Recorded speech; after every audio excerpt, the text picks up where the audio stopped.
Just one day after last week's verdict in the Derek Chauvin trial, the police apparently shot in incredibly bizarre and barbaric circumstances a man named Andrew Brown Jr. And as the days have gone by, we've been learning more about this particular case. And in fact, we're gonna show you a bit of one of the sheriff's statements about what happened, and we'll have some reaction from the family to what happened. But there's one aspect of this I wanted to focus on initially. So it's a 42-year-old man shot by sheriff's deputies in Elizabeth City last Wednesday, when, as CNN puts it, they attempted to serve him with an arrest warrant. And that is generally how the media has been presenting it. But Adrian, we were talking before the show, and you pointed out that that is very much not how the police have actually described what happened. So what have they been saying?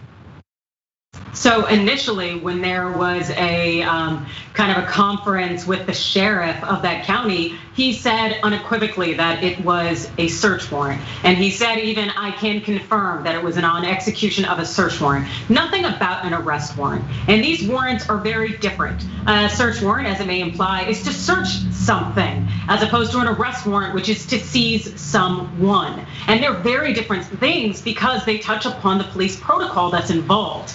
And so it really is kind of disturbing, this thought of having multiple guns drawn and this man being shot, as his family is saying, execution style, on what police are saying was initially saying is a search warrant, and then somehow that evolves to now saying it's an arrest warrant and it is a search warrant, and the story seems to be changing along the way, and that's very disconcerting, especially since we're trying to get a hold of this footage.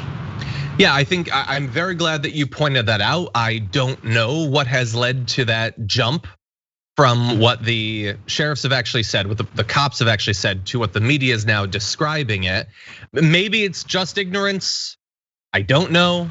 But I am curious. So you talked there about the difference between the two and what it has to say about what would be reasonable for the police to be doing as they approach this case. But I'm curious. Let's say in theory it was an arrest warrant. Does that in any way justify, and I don't mean morally, the cops are not interested in moral justifications, but even in terms of their procedures, if a person begins to drive away, are you allowed to begin unloading your weapons at that person if they're just driving? Well, let's say it was an arrest warrant. It's not, but let's say it was. Are they allowed to do that? So first, to make clear, like they're saying that there were 2 arrest warrants now and there is a search warrant. So they're saying, oh, everything's involved in play. So we don't know how that will end up shaking out, but if they do have an arrest warrant and the officers are approaching, how they would handle it would depend on the circumstances, which should very much take into account if that individual has a history of violence. Because if that person was considered armed and dangerous and maybe engaged in violent acts, maybe a murder or attempted murder or whatnot, then it would make sense for the officers to have their guns drawn. It's my understanding that Andrew Brown Jr. has a history of drug offenses.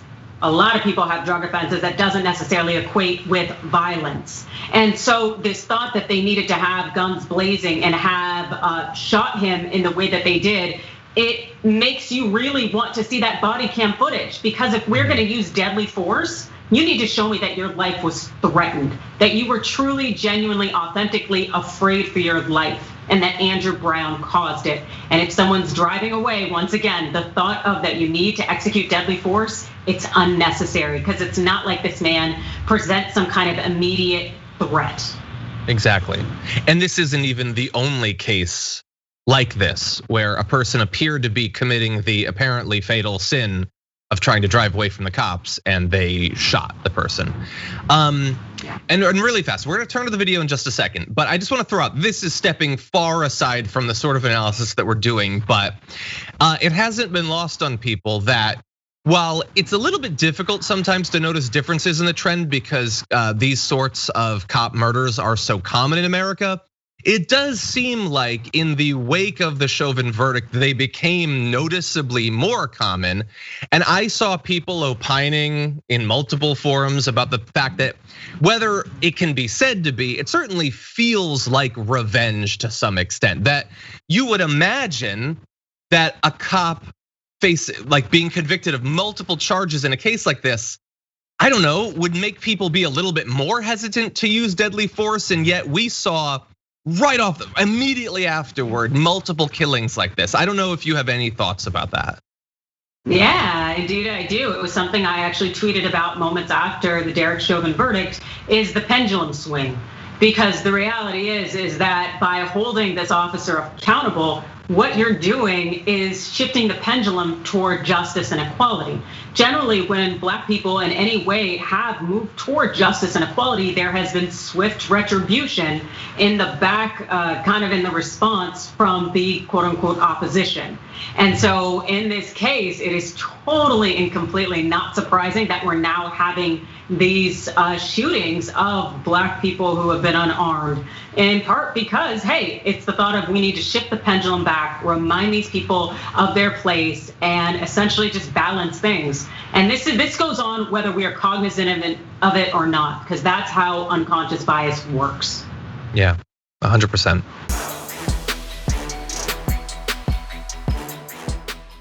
For more political news breakdowns, interviews, stories of activism, and me trying my hardest to care about the occasional big celebrity news story, subscribe to our YouTube channel at youtube.com/The Damage Report. And you can ring the bell wherever it is so you don't miss anything.